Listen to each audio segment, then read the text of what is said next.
Welcome into another edition of Behind the Catch Fence. I'm your host, David Hoffman. It's officially episode 36, but before I get into what's coming up here soon, I'd like to give a quick shout out to No Copyright Music on YouTube. They're the ones creating the music that I'm playing. It's obviously no copyright music, so it's free. I'd like to thank you guys for that.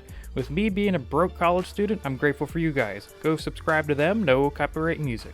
Welcome to another special interview episode. Before I get into who our special guest is today, just a little life update. I just got done working at Utz Quality Foods this past Friday, so more episodes will start to get cranked out here in the next couple weeks with, having a couple weeks off and then going back to school and getting back into the groove of that. So we'll be able to get a couple more drivers in, a couple more just personalities in general, so look out for more of those episodes along the way. I came back from Watkins Glen International 2 days ago now. I was at the NASCAR race up at the Glen, and let's see, how many years has that been? I was there in 09 when Stewart won, and then 14 through 21 basically, so about 7-8 years in a row of going to that great track. Kyle Larson won. It was fantastic to see him win. He's been having a tear of a season. It'll be interesting to see if he's able to come back and win the championship, but the playoffs in NASCAR are always interesting, so who knows, he could get bounced out in the first round, but we will have to see about that.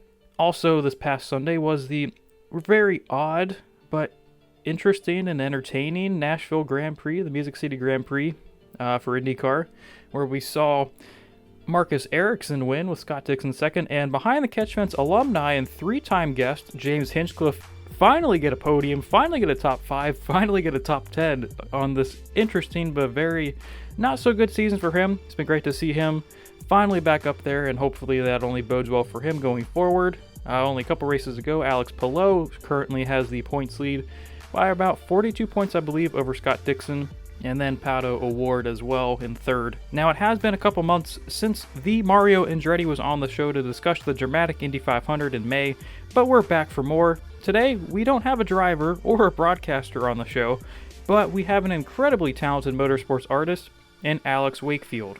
Alex has done numerous paintings and drawings that have attracted the attention of the motorsports world, from Willy T ribs to the Indianapolis Motor Speedway.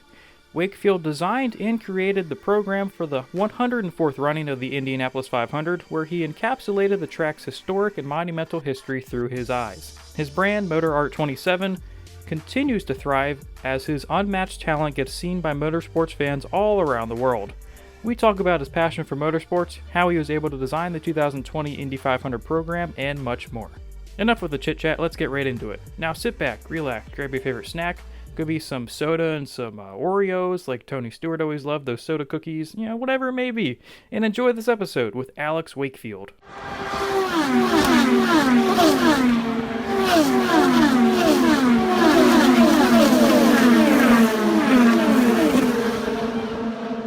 How's it going? How you doing, man? Good. Let me get a little. That's not so good. I find a little better lighting because it's strange in my office here. So try it that way.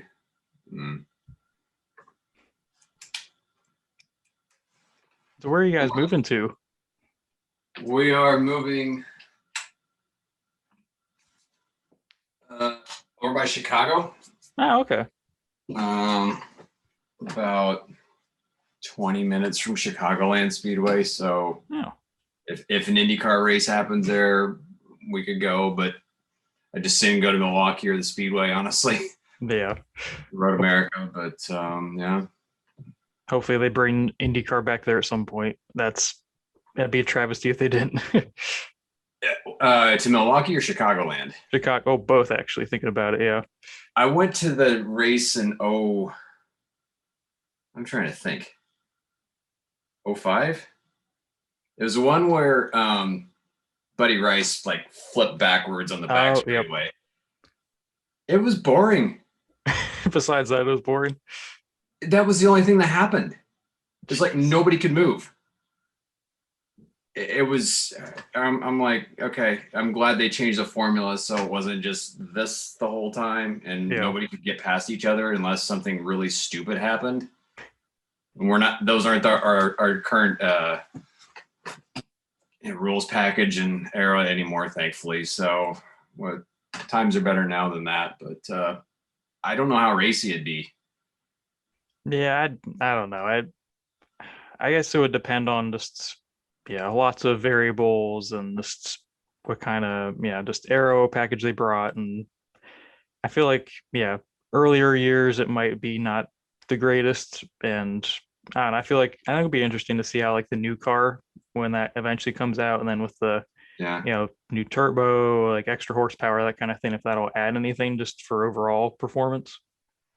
I think one of the biggest factors is going to be, can you make a pass and can you have more than one groove? Yep. For as much complaints as there were this year for Texas, it wasn't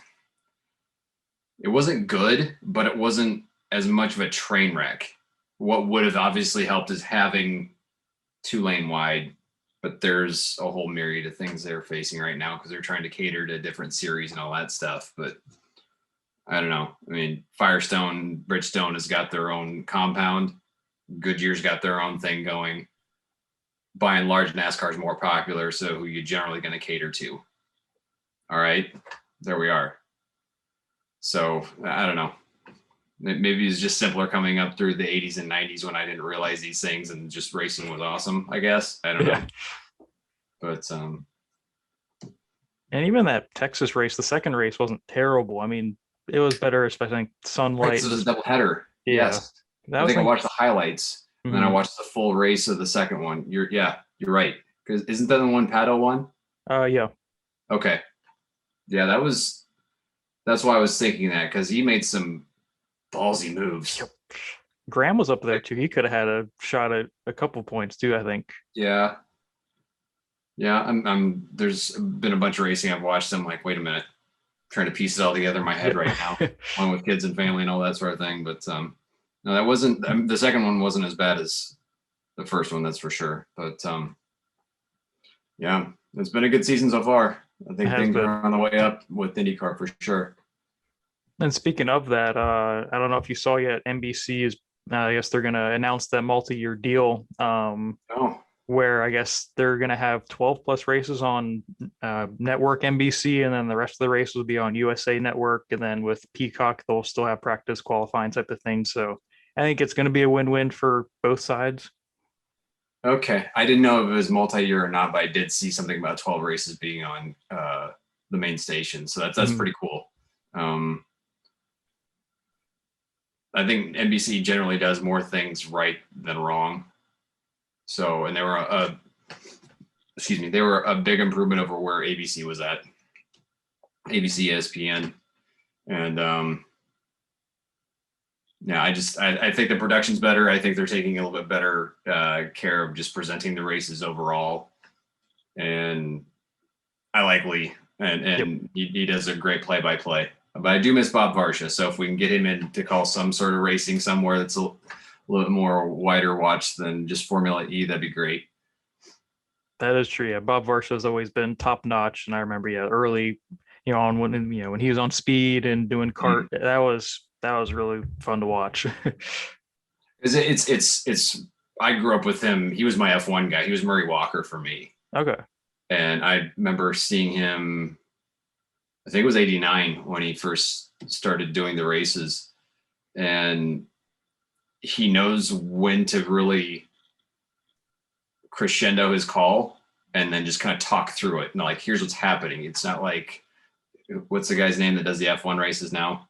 Oh man, I have no clue. I can't remember his name, but it's just like he's on 11 all the time. I'm going, let the race breathe. Yeah. You don't need to do that, but that's how he does it, and he's getting paid, so whatever. But he's not my preferred. It's almost like he's trying to be Murray in a way. Mm-hmm. And I don't know. I mean, he must have some sort of quality because he shows up on time.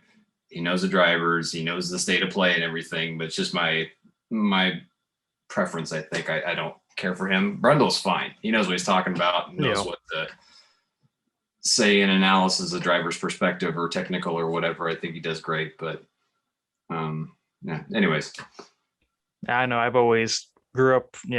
I was a big NASCAR fan, especially first growing up. That's the first type of racing I watched, and Alan Bestwick was as top notch as you could get. any race that I'd watch, I'd be like, yep, that's who I would want to be, as a Mhm. broadcaster, just the way he would deliver something. And I know one of the top things everyone thinks of is that 2001, Pepsi 400 with Dale Jr. won, and Mm. um, Bestwick's call with that, and you're just like, yeah, that's just it gives you chills, and I think just the way he's done that, and I don't know if you've seen the SRX much A little this bit. season, but he's still as great as ever, and I think he's just great overall for the sport, and I think people kind of don't appreciate him as much as they should sometimes. It's he's what I would call smooth jazz if we're putting like musical I like that. connotations Yep. with how the play-by-play announcers are. I don't know if there's a punk rock or a classic rock version from there out. I can't quantify all that, but it just for some reason smooth jazz just kind of came out like, yeah, he's very. It's almost like gentlemanly the way he delivers a call, but Mm-hmm. he can also obviously convey passion and emotion, and if there's an exciting part and he needs to say something, he'll say it. But Yep. I think he's pretty good and measured and knows what to say and what when to say it. I grew up with all the guys from ESPN, so it was Bob Jenkins and BP Mm-hmm. and Ned Jarrett, and those for me, those guys were just like, well, and then of course Ken Squire for the big CBS races. For Squire when he was on, it was like him saying CBS control. I was like, whoa. Nobody says that. That just sounds like really awesome and commanding. It's like, what can I get in there? What's going on? It's like Captain Kirk's chair, CBS control, and it was like you knew Daytona was on when he was on the call. That was always really cool. Or Talladega. Mm-hmm. Dad and me were always big about the super speedways, and we'd try to get the 1.5 tracks whenever they'd be on ESPN, or sometimes I think they're on like TBS way back or TNN. Yeah. Way back when, like early 90s. So, but those two guys, as far as like the main play-by-play guys, were who I grew up with and just who I got used to. And it's just funny. It's like tastes change, but I think there's still some good people out there doing some really enjoyable stuff for racing, as far as whether it's broadcasting or writing or anything like that. And as you mentioned that, you're one of those guys doing art so spectacular. I have to mention that. Thank you. About yourself. Just how did you get into just, talk a little bit about yourself, just how you got into art and racing, how you've kind of combined that into a passion. I grew up next to a not quarter mile, 3/8 mile dirt track in southeast Iowa. So about 2 hours from Knoxville, where they hold the nationals. And I could, if the wind was just right, most Saturday nights I could hear the races. Most of the time it was jalopies, like hobby stocks, late models, and then they had super modified, which ultimately turned into 360 sprint cars. And then once in a while they would get like either a USAC midget show, or I don't think they ever got the SCS, but they get like an all-star race or something like that. Occasionally, once or twice a year. And since I've left, they've like really blossomed. They've got like full-blown non-wing USAC, sprints and midgets. I never really see midget cars with wings, but they just had a World of Outlaws show there a couple weeks ago. So they've really expanded from when I really started watching races there. And then I was, like most kids, they always get crayons, and I never put down the crayons, and just kept getting, hey, you're really good at this. Oh, okay. So I just kept doing it. I had a good time doing it. And then I just started, well, how does this person do this technique or whatever? And just kept pursuing it, kept going with it, and wanted to see, how I could depict different cars or different races or different drivers or whatever, and start getting into portraiture, really into the history of the sport. And it's a bit like music with me. It's like I almost go backwards in terms of like, this sound is interesting. Okay, who inspired this sound? Well, this driver's interesting to me. Who inspired this driver or this designer or whatever? I like Motorsport magazine from the UK.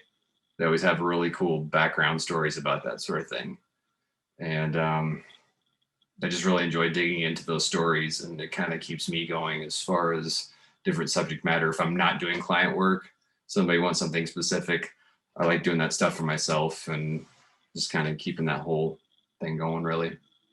And like just when it comes to any type of just work that you're gonna do, I guess kind of how do you kind of figure out what type of style? Because I know I read on your website that you don't stick to just one style. You kind of let, just whatever, whoever you're doing kind of like tell the story in a way.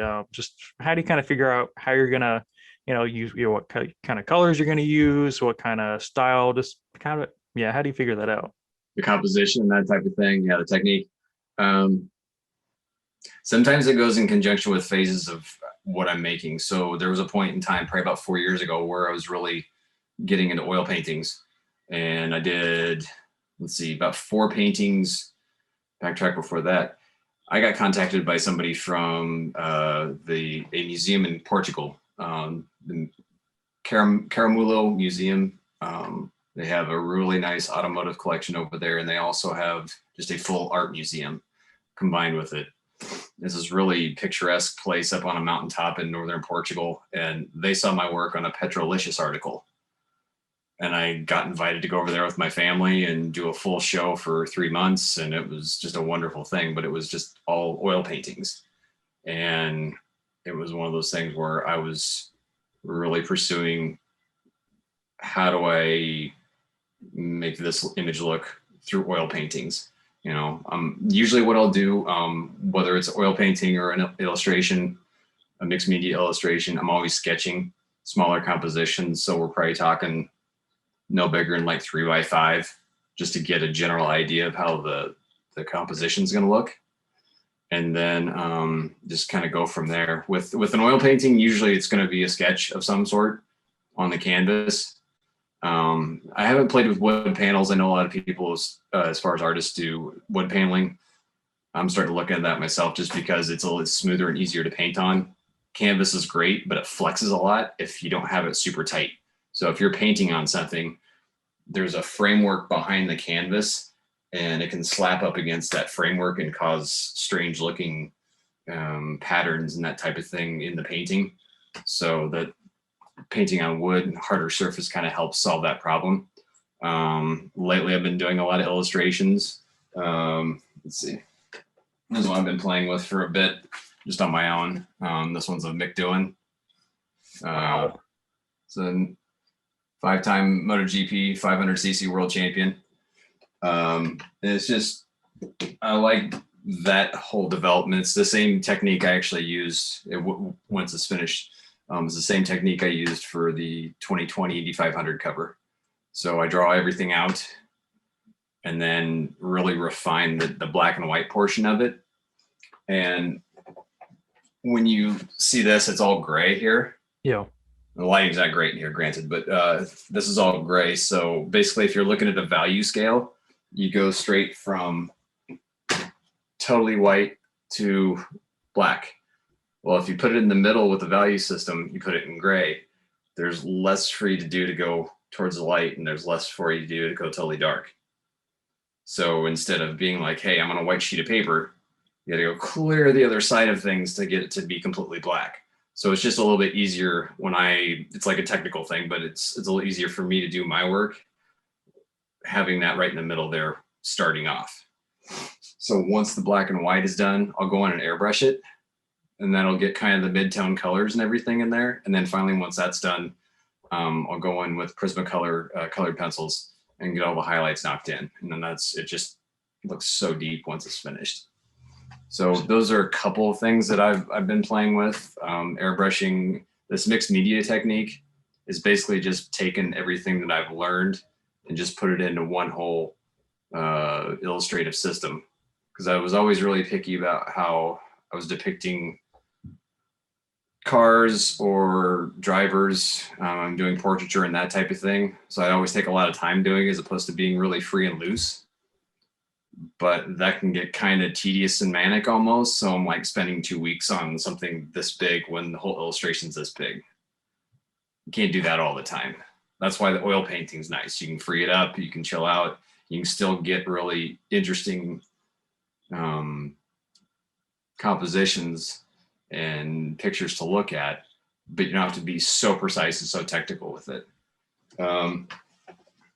Another thing I've been doing recently is working with these acrylic markers from Posca. That's just a marker company, but you're able to get a lot going on really quickly and have really colorful illustrations with different diameter pens. So you can have a pen that's an inch wide or have something that's maybe like a 16th inch wide. I think that's what you sent me the other day, right? One of those. Yeah, I know I'd like swiped up on one of your stories and you did like might have been 24 hours of Le Mans or something like that. And I think it might have been like something like the same markers, and I was really impressed by how, yeah, like you made all the colors pop and just how they're so precise as well. Okay. Was it that was the 917 coming downhill? Yep. Okay, cool. Yeah, that was I'm doing that for a series for a client right now. It's I got commissioned to do 12 illustrations for the year.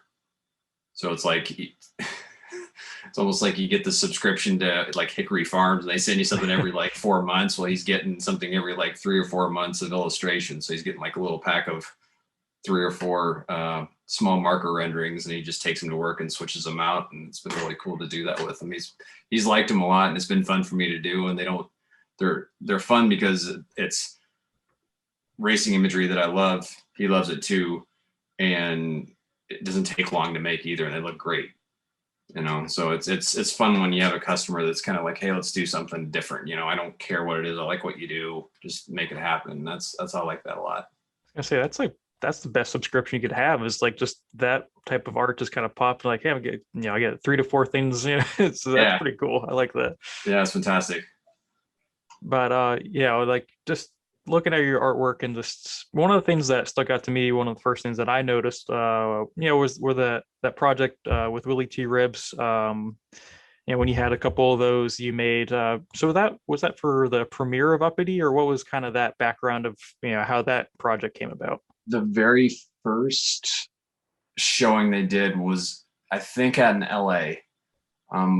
But if I'm remembering correctly, the second one they did was at Indianapolis, their art museum out there, in 2018. So that was kind of all part of that whole opening night. It was really cool. Got to chat with Adam Carolla. That was pretty fun.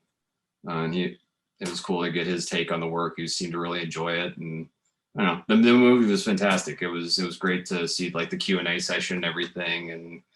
And it sounds a bit cliche, but it was a great thrill to be a part of that. Not just to be there watching the movie, but to kind of give a feel for the place. Before people walked in and saw the movie, they were kind of checking out artwork and having hors d'oeuvres and bench racing and talking and stuff. So it was fun to be a part of that with them. And what was Willy's reaction when he first saw just, the work? He liked it a lot. I did a short TV interview on Wish over in Indy, and the guy asked the interviewer, rather, he asked him the same thing. He's like, hey, that's me. I mean, so he's a man of few words, but he knows what he's saying and he knows what he likes. So I'm glad he enjoyed the work too. So that was great. And it's when it comes to just artwork in general, or anything, I'm sure it kind of depends on size and everything. But what's like a typical timetable, and how does like each step kind of vary with just time length? So I'll give you a synopsis of like if you're coming to me with a commission and it's like, hey, I want to do something of say, who's your favorite NASCAR driver? Chase Elliott. Okay, so say you want to do something at Chase Elliott. We give dimensions. Do you want to do color? Do you want to do black and white? Do you have a photo that you took of him that you want me to do? All that sort of thing. So we get kind of all those details ironed out. And I kind of have like a sliding scale. It's like, it usually depends basically on size, the complexity, and it's mostly what it is. Material costs can get in there too. So say if we're like doing a 30 by 40 oil painting, those materials are going to cost a lot more than what you're going to find on less expensive acrylics. Tubes of oil paint aren't cheap. But if you go with like acrylic paints, they're a little less expensive. They don't take as long to dry, and usually the turnaround time's a little bit quicker. So those sorts of things are all accounted for, and that's how I do my quote basically. So, and it, like, again, if somebody wants something smaller, it's like, oh, hey, this is a little bit too much. Okay, well, I present a couple other options so somebody can, see, okay, this is what's going into it, and this is what I can do for this price. So if you it doesn't work when you go, well, this is it. Okay, it's a racing fans. Not everybody wants to spend 10 grand in a painting or $5,000 in a painting. Some people are just like, hey, I'm cool with $125 for a sketch of Chase Elliott. And, okay, great. We can do that too. So I'm pretty flexible with a wide variety of choices and needs and what everybody wants to spend on a race cave, which I don't think you have too much room in yours. Yeah, there's not a lot of room on walls anymore. Maybe next to the I don't know if that's Logano or that's Smoke over there. Right here. Full, over here. Yeah, that's all Stewart. Yep. Okay, I thought it would be Tony Stewart, but I'm like, there's a little bit of room, but it's going to be in the shadows. So it'll be worth it. Yeah, you got IndyCar all the way over here. You can't quite see it, but that's definitely been a mass collection over the years. Mm-hmm. Definitely having to scale back with growing up a little bit more, but sure. Definitely keep it at the There's a little mini museum going on there. I have heard that. Yeah, it's been a lot of fun to kind of go to different races over the years. Watkins Glen has been number one for us to go to every year, and IndyCar and NASCAR. It's been a lot of fun, and that's why we have Boris Said, the famous road course rainer back there. Oh yeah. I have that guy's badass. I think let's see. I have one of his last nose he ran at the Glen right there, and then that's off his car. Yep, off his car, 2017, and then his 2015 nose from the Glen as well. Got that signed at a Walmart of all places. Hey, it works. Yeah, absolutely. I think the only memorabilia I got like that is a chunk of Jimmy Vassar's nose from when he wrecked at the hairpin. I wasn't the hairpin, but it was in the first corner, basically at Long Beach in 2004, I think. Mm-hmm. That's when Champ Car, like Cart, had to sell, and then that whole weird flip over. Then, when it was the year Tracy won the championship with Forsyth, but I went down the pits and I was like, "Hey, do you want that wing?" It's like, we're gonna, because I'm used to like sprint car fans just taking home sides of wings, that are all trashed out. I'm like, no, we're gonna repair this. Like, how about that piece? It was so obnoxious. I was like early 20s. Like, here, he just ripped it off and gave it to me. So that was pretty cool. I should have Vassar sign it next time I see him. Or that would be cool. Yeah, it would be. It was funny. There's not a lot of IndyCar stuff you can get, just race huge stuff anymore. I feel like, and I think one of the things I happened to find on eBay a couple years ago was a Sebastian Bourdais, like when they used to have those, like the plates, like where where the rear pod was, like the plates that kind of cover it almost. I think I know what you mean. That's I don't think I have anything near me, but basically, what do they call those? The tube or something like that. Okay. Basically, I found on eBay and bought it for maybe $90-$100 or something like that, and here it was from his vicious 2017 Indy 500 qualifying crash. And that, you're like, wow, seriously. And then it was funny when I got it, I eventually, took it to a race the one time. And as he was signing it, he's like, wait, this is from that crash, wasn't it? He's like, I'm like, I think so. He's like, oh boy, the bad one. He kind of stared at it for a couple seconds. And then he's like, get this away from me. But that was interesting. I don't know how superstitious he is, but that was a rough one. But he's still here, so that's the main thing. I was worried when I first saw that. Holy cow, that was huge. I don't know how many G's that was. It might have been, I think when it hit the ESPN tracker, had like 100 something G's or something like that. Man, that was extraordinary. And I think what was cool was not long after that, Marshall Pruitt did an article about what improvements led to that point Mm-hmm. in safety. Because I remember Wilson got T-boned at Fontana, like on the back straightaway or something like that. And he's like, okay, they added Kevlar in this part. And then, this accident led to this improvement, this sort of thing. And it's just like, it was kind of, if you're imagining this whole thing kind of culminating with him taking that not completely 90 right turn, but just, man, yeah, that was not soft at all. I'm so glad he's just still with us, let alone racing at the top. Mm-hmm. It's pretty cool, but it takes a lot to get back in, I think, in a lot of ways. Or you're able to switch it off, and then that isn't going to happen. I'm going to go this way. Mm-hmm. And I've always wondered, I like hearing a lot of fans' perspective, just in your eyes, when it comes to IndyCar, NASCAR, Formula One, what separates them just with their mindset, their physicality in your eyes? In terms of what? I guess just more fearlessness, or just kind of like that over the edge, like, all right, here, I have to take it to the next level. Because I feel like I don't know, growing up NASCAR, like full fanboy per se, I've scaled back a lot. I feel like NASCAR is probably, obviously more safe just because of the, closed cockpit, everything else. But I feel like just IndyCar, Formula One, they are risking so much more, I feel like, in a way. I really think that'd be really a driver's question. I don't know if I'd be so arrogant to answer for any of them, but just from sitting in the cheap seats, what I appreciate about them,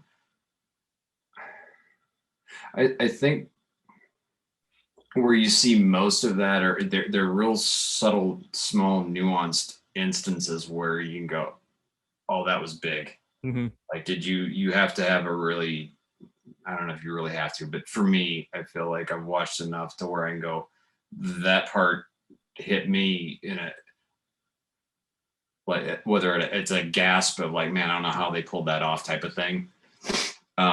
But they can't do that all the time, because that's what I think Senna had this quote of, like, you got to know when you have to completely push to the maximum and then keep some in reserve. And that's the whole idea of racecraft. I think that's why I appreciate probably sprint car racing and midget racing more than anything else, because that's just go. Yep. All the time. Unless you're in a big feature, like a 50 lap feature, like a Knoxville, that's probably as close as you're going to find in sprint car racing to like an Indy 500, where you've got to be up there, maybe conserve the tires a little bit, and then make your move. But when we're talking like qualifying laps, that's where I really appreciate what a driver can do. That's when, if you're able to look at those nuances. I think Jeff Gordon was talking about that recently. He actually enjoys the qualifying in F1 more than he does watching the races, because there's strategies and nuances and all this sort of thing. And for the race, it's just like flat out, baby, do it. It's now. And that's probably where I think if somebody's looking to appreciate what a driver has to offer, it would be in the qualifying sessions, or when it's really getting down to hammer and tongs, like we were talking about with Pato at Texas this year, where it was like, holy shit, he made that move, and like he's out here. Yep. Those, like I said, it's an instant where you see it, and then they don't have to maybe push quite as hard or take quite as many risks, because they've already done that one risky move and be done with it, and then they're out, they're gone. So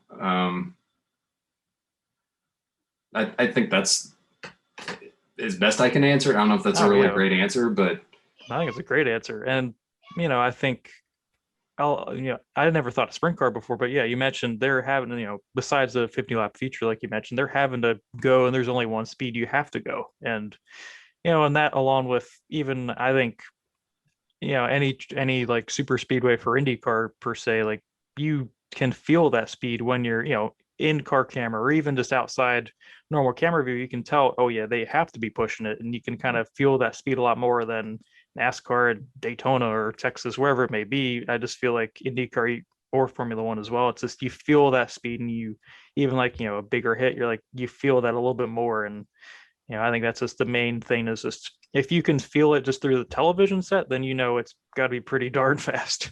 Well, the last time I remember hearing or feeling like that with NASCAR was when I saw Newman's wreck last year at Daytona. Oh yeah, that was everybody and their dog was like, "Hey, I hope so." Yeah. If we're talking by and large for my money that I get the most heart my mouth gasp factor from, it's probably either going to be from flat track racing, motorcycles, or MotoGP, and then above all of that is anybody who does the roads racing, Isleman TT, Northwest 200, any of that. That's different level stuff. And when you guys got guys like Valentino Rossi or Loris Capirossi going, I'm out, man. That's a different game. That's saying something, really. And those guys almost look at it like sprint car drivers on two wheels, because it's like they're not making a killing. They're not making a lot of money here. Maybe there's a couple guys in the top, like Ian Hutchinson or when no, guys are leaving me now. Bruce Anstey, guys like that are in the top couple teams there. The rest of them are kind of like out of their garage and just doing the best they can. And they patch this stuff together a lot of the time. So it's impressive what they do to get to the races, and then to compete at the top level in such a dangerous form of motorsports. It's just, in rally cars too. That would be the other one too. I'm surprised more like people from like rural America haven't accelerated at that, or excelled at that, I should say. It's like, you guys drive fast on gravel roads, let's see if we can make Subaru America get you guys over there somehow and get a different rally program. But it'd be pretty wild. That would be crazy. And you mentioned MotoGP. I think you're a pretty big MotoGP, just motocross fan in general, correct? MotoGP, yeah. I don't watch as much motocross as I used to. Just with that, I guess in broad perspective, what motorsports would you say you watch the most? Right now, it's probably MotoGP. When I can catch sprint cars, I do, and probably IndyCar. I will watch the F1 highlights. I guess I'm a frustrated F1 fan because I'm trying not to be the "hey, it was better in my era" type of thing. And Aiden Millward, I believe is his name. He does iRacing, sim racing, I should say. But then he started doing this podcast and just kind of his take. I don't know if you've seen it before. I don't think I have, no. He's just a smart, intelligent British guy that talks about F1 and his opinion. And he's like, okay, so it was so much better in the late 90s, early 2000s. And he gave like this whole average of like how many passes for the lead or passes in a race that they had. And I'm like, I don't know. I remember V10s making me really want to get up at 7 a.m. These cars don't. And I know they're going faster. So I'm not saying you're a fool for watching this. I'm just saying, for me, I don't have the compulsion to watch F1 for 2 hours when I can watch 6 minutes of it and be like, okay, there was a penalty, or somebody, like when there was a racing incident, the stewards always have to get involved. And that gets kind of annoying, but I don't know. That's a whole rabbit hole that everybody and their dog's gone down as far as bench racing goes, I think. But I generally watch IndyCar, MotoGP, and sprint cars, a little bit of NASCAR highlights once in a while. Something cool happens, but I usually don't watch it. I might watch Daytona or Talladega, but those seem to be wreck fests anymore. Yeah. And they can't get away from each other. I'm like, I think I went a couple of years ago, I went back and looked just to answer my own question. Was it better? It seemed in the late 80s and early 90s, it was a little better. Yeah, they were having some big wrecks, but it wasn't just like you literally can't get away from each other. You can't get a run on each other. It's just, you're here. Something's bound to happen. Yeah, it's just, okay, well, Tony Stewart was talking about it too. He was saying, oh, we can't come here unless we give the fans the wreck that they want, or whatever that was. It was like go through figure eight or something like that. Yeah, I was like, dude. Half the I field can think that's go why I should have watched backwards or NASCAR something. then. He's priceless. I love Tony Stewart. I still think, at least for NASCAR, the glory days have been long gone in my eyes. I love the early 2000s when, you had those guys like Stewart, Gordon, Jimmy, Dale, Matt Kenseth, all those guys that just, there wasn't the gimmick stage racing. I love the Gen 4 the most out of any of Mm-hmm. the cars. Just, Mm-hmm. they could race anywhere, Mm-hmm. road course, short track, super speedway, didn't matter. They're going to do really, really well. And it always put on a show just and naturally, I think. I'm not opposed to tech, but there's the show. You have to have the safety aspect, but I think don't lose sight of what got you there. Mm-hmm. And I think you can kind of have like too many cooks in the kitchen or whatever the thing is, because doing things by committee can be pretty, I don't want to say dangerous, but just like, does it really make what the show better? I don't know. I had trouble being convinced on that yet. I'm not a person that likes dictatorships or anything, but at the same time, it's like racing series that they had Bill France and Bill France Jr. that were making decisions. The buck kind of stopped there, and it wasn't like you couldn't talk to them. As I understand it, I never talked to him in my life, but as I understand it, it was like, okay, this is the way we're going to go. I listen to you, but this is what we're going to do. And by and large, generally the racing was okay, and it's okay to really exciting. So I don't know. I just hopefully safety is going to be paramount. I think. I don't know if it's a thing where, like Chris Economaki had talked about, have the safety thing, but don't talk about it so much. Yeah. And he comes from old school, watching Midget Southeast in New Jersey and going all around the world reporting on this stuff, and a bit of a Sterling Moss attitude, maybe, of just like, oh, people come to see exciting things happen. Not just, I mean, if they were going to watch chess, they'd do that. So I think it's people coming to terms with all of those little elements of like, well, why are you at the racetrack? I think I'm getting a little off topic here, but I don't know. I'm hoping that people that are making the decisions in sanctioning bodies are making, obviously the safe decisions, but at the same time making decisions where the on-track product is exciting and fun for fans to watch. I think IndyCar is doing a heck of a job of that right now. Mm-hmm. I think Paul Fanner had an article about that in Racer, talking about these are the good old days. There's a lot of awesome young talent here, not coming up, they're here and making it happen. You still got a lot of guys that are fast, that were fast 20 years ago, So I don't know how you change that, or if you want to change that much. Obviously, the chassis is 10 years old, so you have to do something with that. Be kind of cool to see Lola or somebody like that, the other manufacturer that's out there, come into the series. It'd be kind of interesting. But I also know what happened when kart was so popular is it got so expensive. Mm-hmm.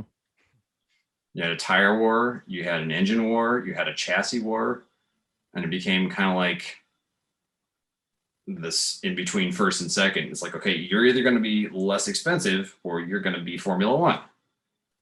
Yeah. That's tough.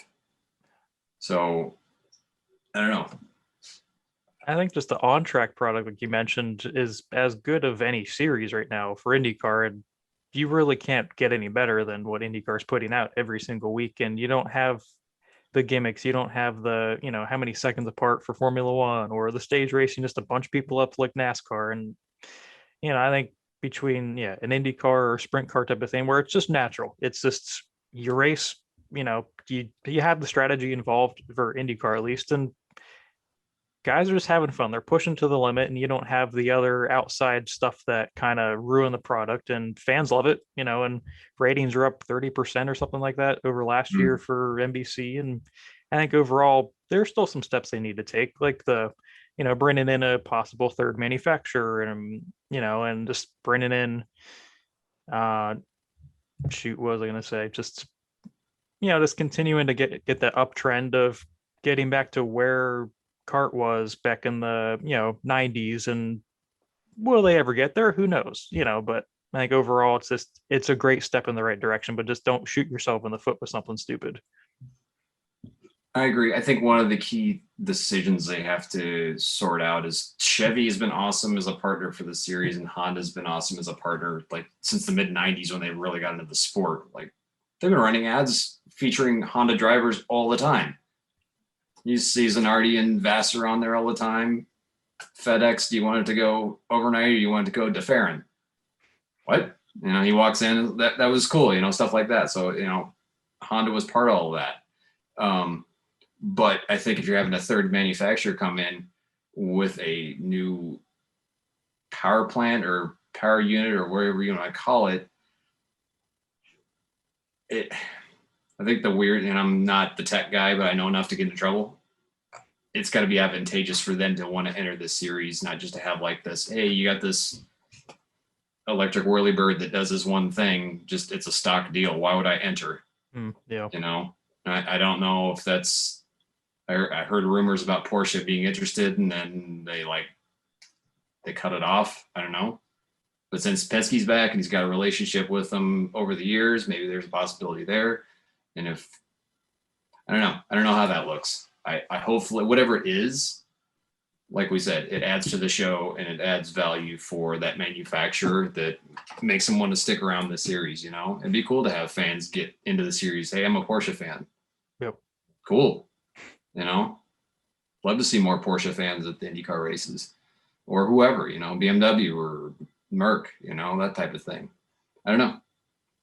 It's tricky. I don't know where all this stuff is going, but again, I enjoy the series and hopefully whatever decisions happen takes the series forward.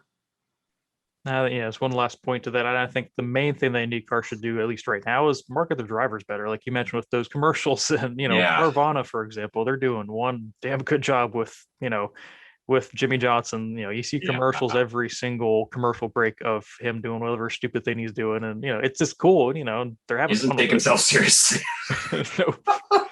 Like, dude, you bedazzled your jeans. That's awesome. That's no shame. It's like, hey, I won 7. What'd you do? All right. Studs in the jeans. Do it. I don't know. That can't be that insanely hard to do, is to hire a couple of people that know how to do general marketing in sports to make the athletes make their faces more well known.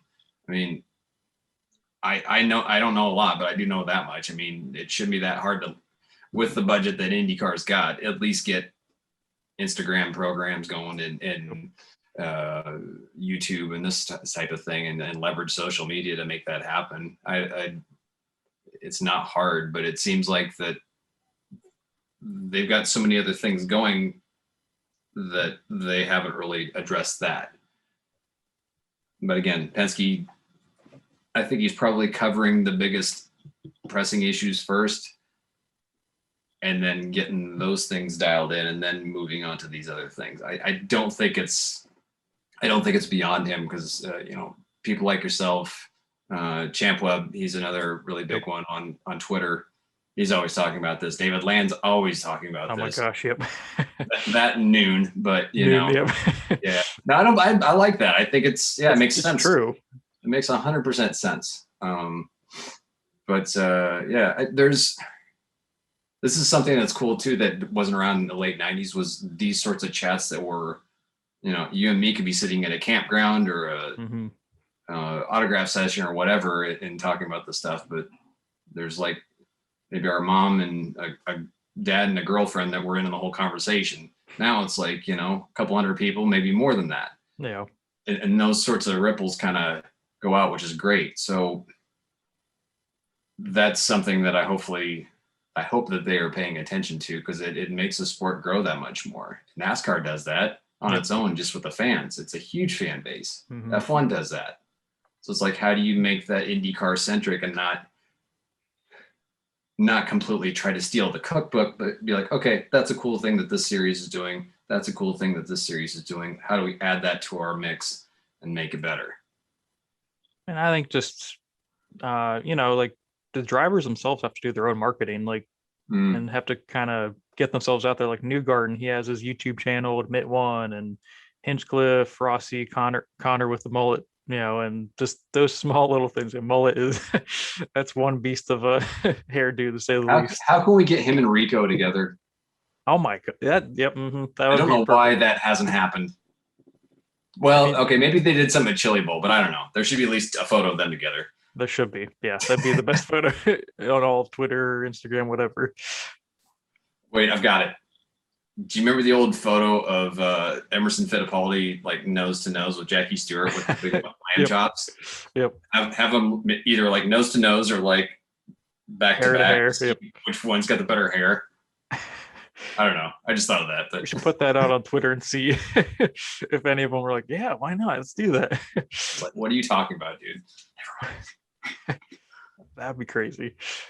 And you got all those guys, they're doing great jobs just by themselves, but they need to be able to have that be at a more national stage where IndyCar is posting that in a way, or like just promoting it in a way that, or even commercial, like, I'm obviously Air Force would not want to have Connor in any type of commercial with that hair. Maybe, just depends. I don't know. They haven't told him to cut it, so that's true. Yeah, it could work. Maybe some, something with airplay. No, I don't know. Who knows? Funny. But yeah, I don't know. I think if IndyCar can get that down in the next year or two, I think they are well on their way to surpassing maybe NASCAR at some point. That'll take a lot, but I don't. It doesn't necessarily, to me. I'm kind of racing within itself. Yeah, it's a competition, but at the same time, it's motorsports in general. Yeah. And for so long, it's been just a thing of like, my series or driver is so much better than you. It's like, okay. Yeah. Yes. All right. Rising tide raises all boats. And I'd rather have NASCAR succeed. I'd rather have IndyCar succeed. I'd rather have all these series succeed so people can be like, NASCAR might not be my jam, but I do like some sprint car racing. It's on an oval, but it's a little different or whatever, and it's easy to get into, message boards and stuff like that, or Facebook groups where people really do a lot of tearing down of each other. Yeah. I'm just not into that. I'd rather, okay. Yeah, obviously be critical of something that needs to be improved, but just, I call it sport bitching. Like, stop. How's that helping? That is true. So yeah, the banter's fun once in a while, but if like it gets really aggressive, it's like, wow, just it doesn't help. It didn't help things. I'd rather see the whole landscape of motorsports work. So, and that's a big thing Paul Vander's always been on about with Racer Magazine, just making the whole thing awesome, I think it helps with Roger Penske, his ties to both NASCAR, IndyCar, and being able to bring the doubleheader at IMS, the road course here in the next month or two. And I think that's just overall, and I think it's been interesting to see how like they've kind of crossed over, with at least for NBC, and how they've kind of crossed over with, analysts. Jimmy's doing both obviously with racing. And I just think overall that's going to help, both sides. And I think they kind of realize that more, and they're not more like against each other. Like, hey, we can help the overall great cause of motorsports to bring more fans in general who are stick and ball fans to say, all right, these are both cool. I'm just going to check them both out. Yeah, I agree. I still want to see the BC 39 or another race like it as a point scoring race for Indy cars. Mm-hmm. I would love to see that. You see some of the other guys from places that either haven't experienced oval race or driven one before. It's like, you're going to race this. What? No, we're going to race this. We're going to have heat races. What are heat races? I think it'd be so cool to have that, because it's by and large midget racing on those smaller ovals. It is dangerous, but it's not anywhere near as dangerous as doing like on a half mile or anything like that. So it'd be cool to see that. That's a pie in the sky thing for me as an IndyCar fan. Mm-hmm. But I like seeing that, like you said, that whole mix of things. I I don't know. Good things are happening right now, I feel, and it's just what moves are going to kind of unfold to make everything happen. I think there's enough people that kind of seen how that were actually part of those discussions and then decisions that were made post or pre 96 that hopefully went, yeah, we shouldn't have done that. That screwed things up for about almost 20 years. We're just now getting back to where it's like, oh, racing. Okay, cool. Yeah, you know, this is where things are happening and people are having a good time and the racing's enjoyable and the drivers are cool to hang out with, and you know, there's a lot of good things happening. So more good things happening than not. Let's put it that way. So, and you know, final couple questions. I know you were at the Indy 500, correct, this year? I wasn't actually at the race. I was in Speedway showing some artwork with the Speedway Arts Council. So I remember, cool. I remember checking out some of your work. That I think one of them was the Willy T ribs when he's on top of the car, and that was I honestly say, you know, I told my fiance, I'm like, yeah, he's got the best artwork here. Like that, you have some really great stuff. I appreciate that. Thank you. There's some talented artists in there. There are, yeah. And you know, those are the first things that kind of stuck out. I'm like, yep, that's just really darn cool. But you know, speaking of that race, what were your thoughts on I just watched a replay of it a little bit ago because I couldn't help myself. Just what were your thoughts on that race and Elio getting that 4th Indy 500? Well, speaking of Connor, I was really pulling for him. Yep, I was too. It was awesome to hear the crowd just go completely mental when he took the lead, because it was like, I don't know, he's hard not to cheer for. He's just awesome. He feels like one of the guys that's just super talented. He's like the super talented guy that kind of got out. It's like, don't change oil anymore, run the race cars. Like, yeah, you know, and he's just like a man of the people type of guy. I like him. That was fantastic. It was. And I noticed being in the grandstands, or just the stands in general, that was the loudest I'd ever heard just any IndyCar crowd when he took the lead there early on. You're just like, right, wow, like that's he's just such a great guy, and you know, just to see him keep leading there, and if only he didn't get hit by Ray Hall's tire eventually. But Graham was another one that had a fantastic shot too. It's like, I feel really bad for that. It was a left rear, I think it was, that came off. It was like, I feel horrible for that guy. You know, he's probably didn't feel any better about it. But I was intrigued to see what was going to happen with him. So it's like when a race happens, and it's like the end story was awesome. But if there's these little things that didn't play out, I'm like, man, what if this happened? This has been cool to see that happen, you know, like with Connor not having the damage to his wing, or Grant, you know, because they were together, you know, essentially one caused the other, unfortunately. And you know, if Graham would have been on that same scheduled pace, would he have had something for Elio at the end, or would have been the other way around? Would Graham been the guy doing the business, and then Elio had to make the move, and Polo had to, you know, it was those three guys. The way it played out, though, I thought it was pretty phenomenal, honestly. I was actually in Chicago watching it with my family at that point, because I had to leave to make it up there on Saturday night. But it was just sitting and watching on TV. It was just outstanding. Obviously, I wasn't in the stands because I couldn't hear the crowd nearly as intensely as you did because you're in the crowd, but you could hear it on TV. And if you can hear it on TV, you know it's intense. You know the crowd's really into it. A legendary day, honestly. You don't get those. That was 30 years since the last one, and that was a crazy race.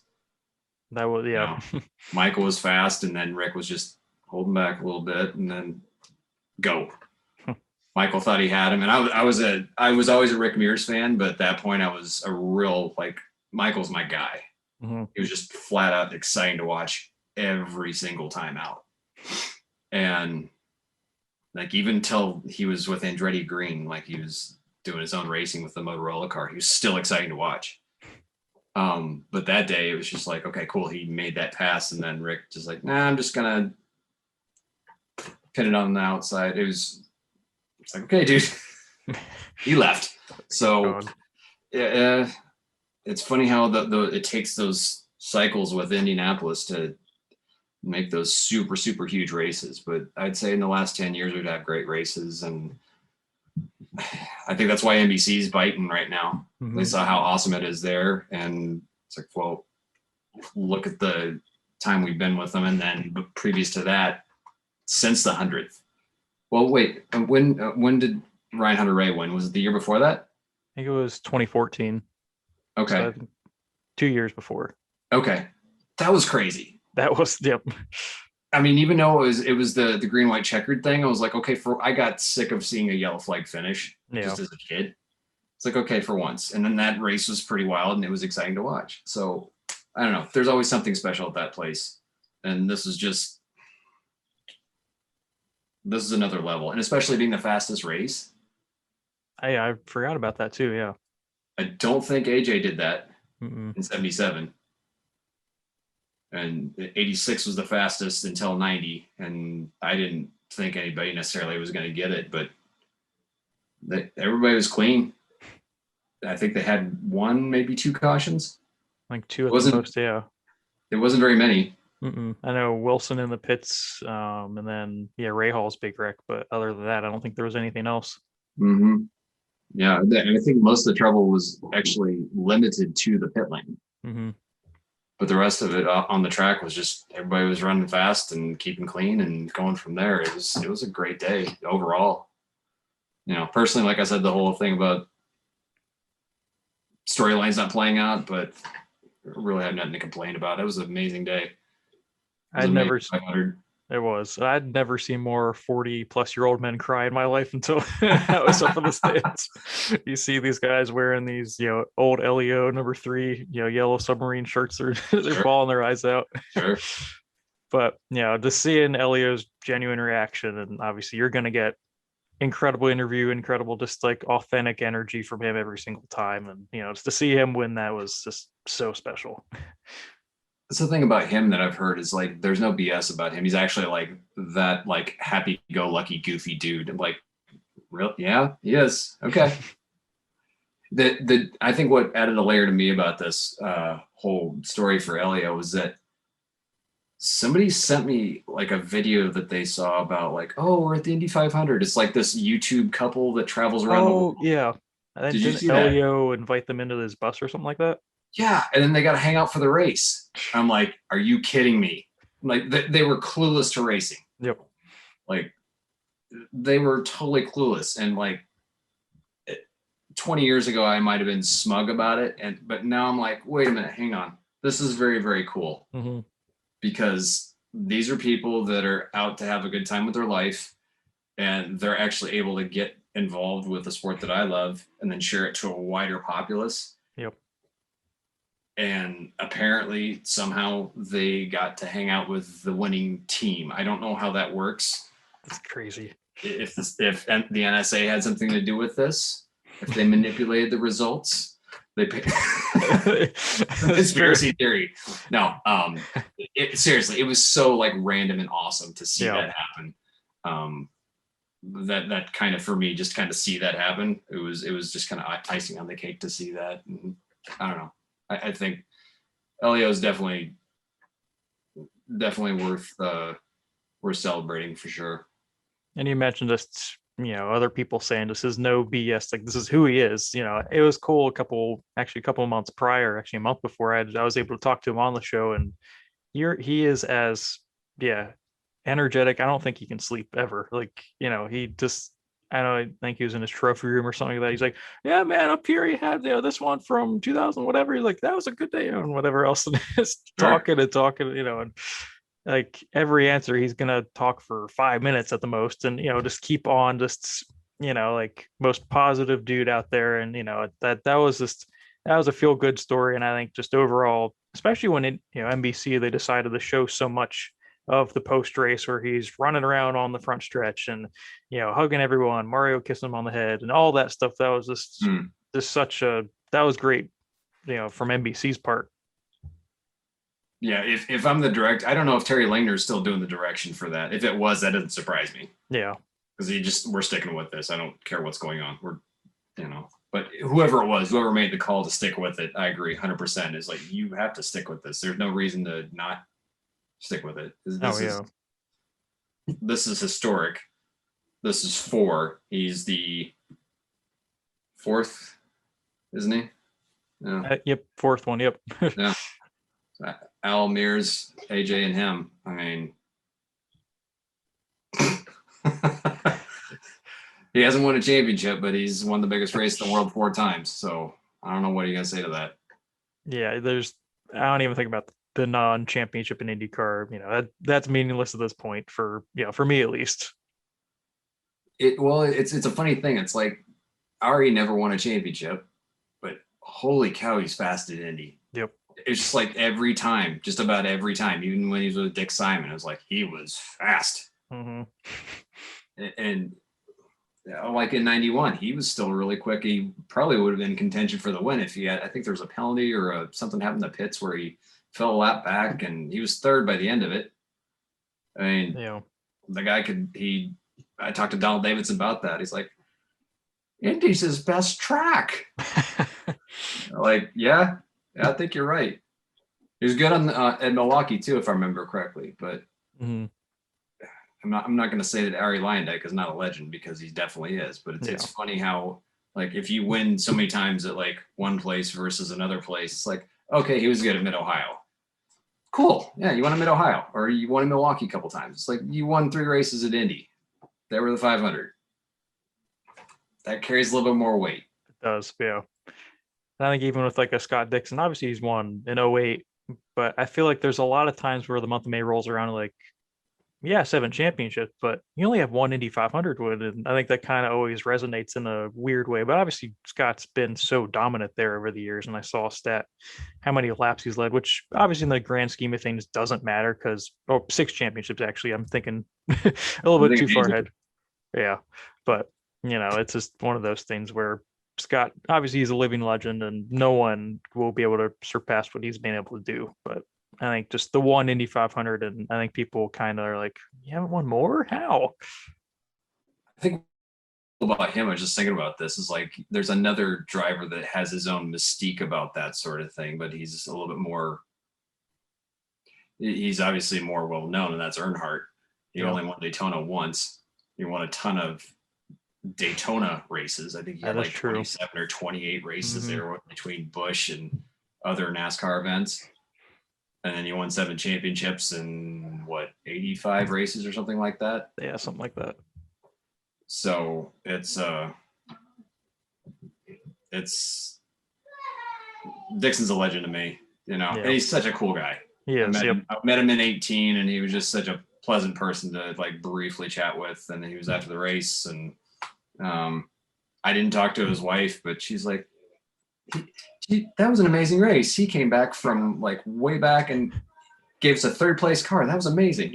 She's very nice and warm, but I was able to chat with Scott briefly and have a picture with him, and he was super cool, and you just did 500 miles, and obviously it's your job. But for me as again, the cheap seats is like, I need a few minutes to like chill out, and like, I need that water, and, I don't want to talk to people or whatever, but yeah, he's a hell of a guy. And Kiwis are pretty much salt of the earth people that the ones I've ever met. So, and he just, another example of that, real good guy. That is true. I'm sorry, we've been way over time. I'm sure It's quite all right. I love talking racing anytime. I can talk with, I can't really talk to anyone around here, to be honest. In college at least, people are like, "What's IndyCar? What's motorsports in general?" I'm like, "How do you not? How do you want to watch this 24/7?" But it's been fun to, it's been a boatload of fun to talk to you about it. Final question: what do you want people to take away from your artwork the most? I think a lot of it is, if they're a fan, hopefully it gives them some sort of an enjoyable memory or a palpable moment, like, I remember it was at this race, but I didn't think of it this way. or if they're not even into racing at all, it's like, these are enjoyable to look at. I like looking at this work. I like the colors, or these are some things I've been, I've thankfully heard from people in the past of like, this is cool. I'm not into it, but this is so cool, So if that kind of strikes a chord with them, I think that's great, And again, what I do isn't for everybody. Some people like artwork where it's dogs shooting pool. Some people like Rembrandts and Picassos and Jackson Pollocks, and some people like racing artwork. And I'm glad I've got a couple people that enjoy what I do. So it's been great. And where can people who listen to the show, where can they find you? Where can they find your work in general? Sure. If they're on Instagram, it's Johnny Spa 27. Excuse me. That's JONNY SPA 27. There's no H. And then website is motorart27.com. Awesome. And, that's perfect. Yeah, you can get a hold of me through either one. If you just have a question or you want to do some work with me, I'd love to hear from you. I appreciate your time, Alex, and I'm definitely going to be ordering from you here soon. You have a lot of great work. It's just been a lot of fun to talk to you on Instagram here recently, and get to know you, and obviously through this podcast as well. I'm so grateful for you coming on the show. Hey, thanks for having me. I appreciate your time. I didn't know what questions you'd have for me or anything like that. You've been fantastic and professional and really fun to chat with. So thank you. I appreciate that. You have a good day, and obviously, safe travels with moving to Chicago then as well. End of the week. Yeah, it's coming up fast. So we'll be moving soon. Yeah, you have a good day, sir. All right. Take care. Thanks a lot.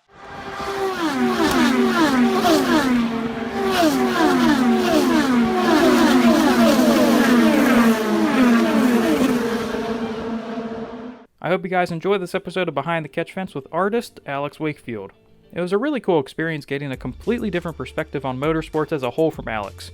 It's nearly impossible to find someone as talented as Alex in the just motorsports art field, and it was a real joy talking about one of my other passions in life with him, which is motorsports art. If you're a diehard motorsports fan looking to bring your office or home walls to life, you should go check out Alex's website, www.motorart27.com. You can check out his Instagram and Twitter pages as well at JohnnySpa27. That's at JONNYSPA27. I'd like to thank Alex once again for coming on to the podcast. We're just about out of time for today's episode, so look out for more interviews and content over the next couple weeks. Before I go, make sure to follow this podcast on Twitter and Instagram at Behind Catch. Thank you for listening. I'll catch you guys later.